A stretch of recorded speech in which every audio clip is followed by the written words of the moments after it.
JJ, you're up. Jeff, what can you say about the effort of your guys today, just never quitting and being in this thing all the way to the end? It's what they've done every week. It's what they've done as long as I've known them. It's how they were this summer in their volunteer workouts. It's how they've been on their COVID tests. It's all they've ever done. They've never done anything but that for me. And I'm as proud of them today as I have been the last 3 weeks. We don't celebrate moral victories. We didn't come over here to play it close. We came over to win the game. We thought our best would be good enough. And it just fell up just a little bit short, JJ. What about the effort of your defense, forcing 4 turnovers, really keeping you guys in it today? About that effort today? It's been no different the entire year. They've been that way all the time. It's just, sometimes plays hit and sometimes they don't. Our kids have never not given perfect effort. We don't always have perfect execution, but our kids always give perfect effort. And when you always give perfect effort, eventually the execution is going to match the effort because the preparation gets you ready for these moments. And we're getting better every week. We're getting better every single time we go out there. Now the injuries are starting to add up, and we can't make excuses. That does affect execution at times, but the guy's effort has never, ever wavered. What happened with Josh Atkins? Can you give us an update on what you know right now? Yeah, we're afraid Josh has broken his collarbone, and it's going to be a while before we get him back. And there's a kid that I didn't promise him a jersey. I didn't promise him a number, a locker. He came to help his university, his city. He believed in me and our coaching staff. And he just wanted to come home and help. And on his very first start, on the very first play, he breaks his collarbone. There's not a better human. Him and Frank Harris are two the good of humans you'll ever meet, as also Lowell and JoJo. Okay, Greg. Jeff, it seemed like JoJo was pretty effective on his first series coming in, but then kind of started to struggle from there and couldn't connect the same way. Did they make some adjustments, or what did you see from him overall? No, it's just tough. You can imagine how many reps JoJo got this week when we're trying to get Josh ready on such a short notice. That's not on JoJo. That's on me and not getting him enough reps in practice. So JoJo was fine. We had to help him more, and we didn't protect him at times. Just, that's not JoJo. Yeah, you mentioned the protection. He was under a lot of pressure in this game. What are some of the things you can do or did try to do to maybe buy him a little bit more time when you can? We max protected. We moved him around. We did some things. There's a reason they're really good. You had to sometimes give the other guys credit, and you tip your hat to UAB on some of that. What went into the decision to go to Lowell in the third quarter, and what did he bring to your offense? Lowell's just a real spark. He's got, a lot of experience. And it was just that time I felt as a head coach that we were looking for a momentum change. And I thought he would spark our team. And that's exactly what he did.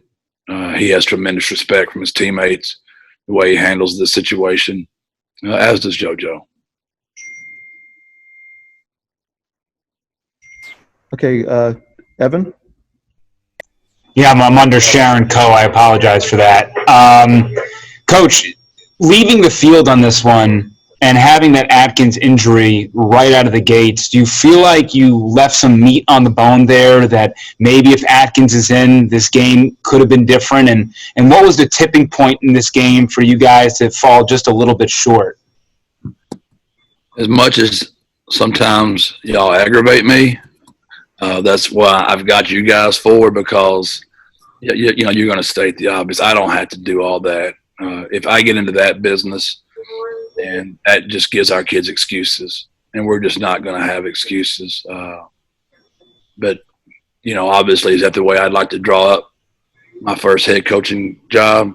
That I'm already playing my third and fourth ones, and I'm just thrilled that I've got those two guys. I mean, there are a lot of programs that wouldn't have this, and OL and JoJo worked their tails off. I just hate it, for all my kids right now, especially Josh. Like I was saying to JJ, didn't promise him a jersey number, a locker, starting position, anything. He just wanted to come home, help his university and his city in his very first start.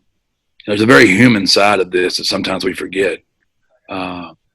He's such a great kid, and I'm just heartbroken for him. At least, Frank got really good news. We didn't get really good news with Josh, and it just breaks my heart for him. And then speaking of Frank, how close was Frank leading up into this game, and do we know what projections he could be for next game against BYU? Frank says he's fine. I'm worried for Frank. I need to protect Frank from Frank. I called his high school coach, Coach Johnston. I spoke to his father because I love Frank as I do all my kids. But sometimes you got to protect the athlete from the athlete. And we'll look at him Sunday. He was ready. He wanted to go this week. He did. And that was a head coach's decision to hold him back. And it's a long season, man. And if that really is the best team in our conference, watch out for the runners. Thank you so much, Coach. Okay, Greg.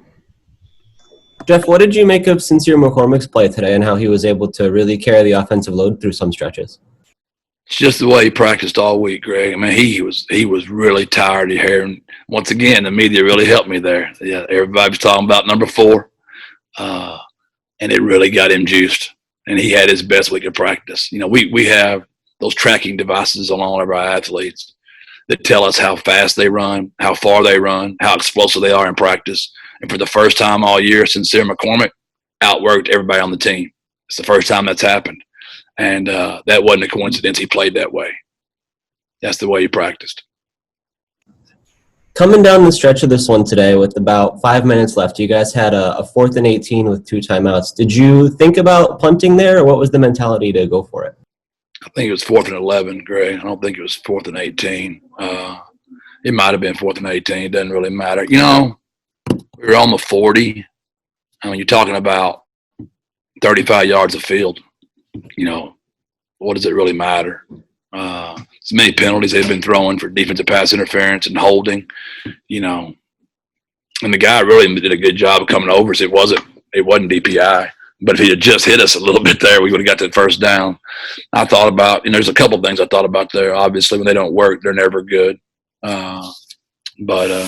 Yeah, I just didn't think from the 40-yard line, and I could be off maybe a little bit factually on that, Greg. I had to go back and look at it. And then at the very end of the game, Solomon Wise is called for the roughing the kicker, roughing the punter there. What did you tell him coming off the field after that one? I'm the one that made the call to go block the punt. That's on me.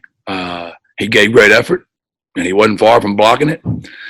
I was hoping they were going to give us the 5-yard penalty, which is what we got last week. And we didn't get it this week. We got the other one this week. And he said he didn't have an opportunity to come down on his correct foot. So that's why the personal foul was thrown. I thought Solo gave great effort, and I'm proud of him, and I'd make the same call again. All right. Thanks, Coach. We'll get the players in here shortly. Thanks, Jeff. Sorry, man.